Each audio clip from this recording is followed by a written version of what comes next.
Just watching racism is harmful for our health, experts say. Watching the unsettling video of George Floyd crying out for his mother while gasping for air made Gwen Carr, the mother of Eric Gardner, relive her son's death. Put in a chokehold by a New York City police officer in 2014, Gardner's cry of "I can't breathe" became a symbol of the Black Lives Matter protest movement.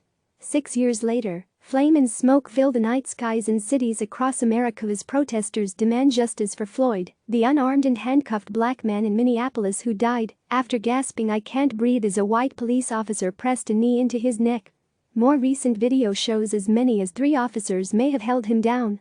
No matter what he did, he wasn't doing anything to threaten them, so why would they kill that young man? Just like they killed my son, Carr told CNN on Wednesday. "I don't condone violence, but I understand it," said Carr days later, speaking out about the fires, looting and destruction happening in cities like Atlanta, Denver, Milwaukee, and Minneapolis. Protests, some peaceful, others violent, have spread to at least 30 cities nationwide. "When something like this happens, you just combust, everything just comes out," Carr said. "We all suffer racism vicariously." Angry demonstrators point to Floyd's death as yet another example of brutal, systemic racism that has led to the recent deaths of Breonna Taylor, an EMT who was killed in March after officers forced their way inside her home, and Ahmaud Arbery, the 25-year-old unarmed black man shot while taking a jog in rural Georgia in February. Witnessing acts of racism via video, radio, or social media can produce fear, anger, and outrage, but even those who don't take to the streets can experience significant emotional distress. Experts call it vicarious racism. You don't have to be the victim to be harmed. "I think of it as like a second-hand racism, similar to second-hand smoke," said Chicago pediatrician Dr. Nia Hurd-Garris, who chairs the Minority Health, Equity, and Inclusion Committee of the American Academy of Pediatrics. "Even though you're not the one to smoke, or in this case to directly experience racism, you still might experience the negative health impacts," she said. Studies show that race-related stress is a significantly more powerful risk factor for poor mental health than stressful life events. It can contribute to anxiety disorders and depression. It can also impact heart rate, raise blood pressure, and create chronically elevated levels of the stress hormone, cortisol, which can in turn lead to cardiovascular disorders and diseases. "Some people think only black and brown folks who see themselves as potential victims will identify and experience health impacts," Hurd-Garris said. "But we have data that shows despite color, if a person is exposed to racism, it hurts them too. It really actually hurts all of us." A bigger burden. There's no doubt that African American and Latino families carry the biggest burden from systemic racism and police brutality. Black Americans are nearly 3 times more likely than are white Americans to be killed by police and 5 times more likely than white Americans to be killed unarmed, according to the Mapping Police Violence database, which has tracked police killings in the USA since 2013.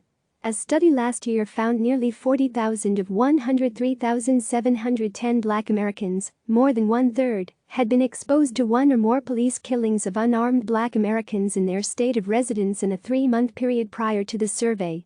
Feelings of stress, depression, and problems with emotions increased with each additional killing. A 2018 Pew Research Center report found nearly 4 in 10 Latinos say they have been called offensive names or experienced discrimination or unfair treatment because they are Hispanic. Feelings of racial discrimination can lead to higher levels of psychological distress, suicidal thoughts, anxiety, and depression, according to the American Psychological Association. Children are hit the hardest. Hurd-Garris studies the impact of vicarious racism on health, especially children's health. She says observing racism in the media or hearing about it from friends may transmit trauma to children as they imagine their parents, siblings, or even themselves in place of the target.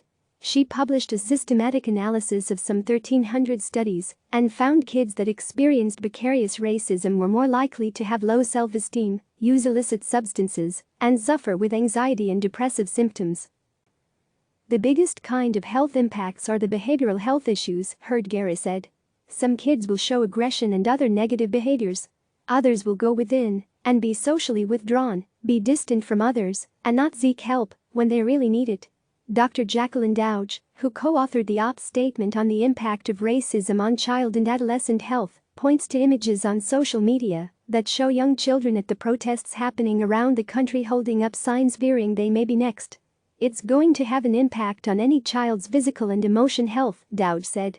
So we need to turn it off and really engage with our kids and make sure that they're okay. Vicarious racism hurts adults. The same applies to adults who have seen agonizing images such as George Floyd's arrest and death and now feel fear, frustration or rage. We also need to tune into our own emotions as adults and check that we're okay, Dowd said. And if we're not okay, then we got to ask for help. We've got to get help to deal with the trauma and emotional impact of these images. But adults also have a responsibility to stop the cycle of racism and violence, said Kira Banks, a clinical psychologist whose website Raising Equity provides videos and resources on how people can cultivate an open mind in themselves and their kids. Is this a teachable moment? Absolutely. It must be, it has to be, Banks said. And if a person hasn't done the work to understand the history of racism and discrimination in America, they should do so, and then join us in raising our children to see and disrupt racism and be the change we want to see. It's time to speak up and call racism what it is, Dowd said. If as a human being, you understand that another human being debased, dehumanized and not treated like you are just because of the color of their skin, I think it's important to feel something. I think it's important to acknowledge privilege, Dowd said. I think it's important to ask, what am I not doing by being silent that perpetuates this? How do we open the door so that everyone sits at the table? That's only done when each of us understands that we have the power to do that.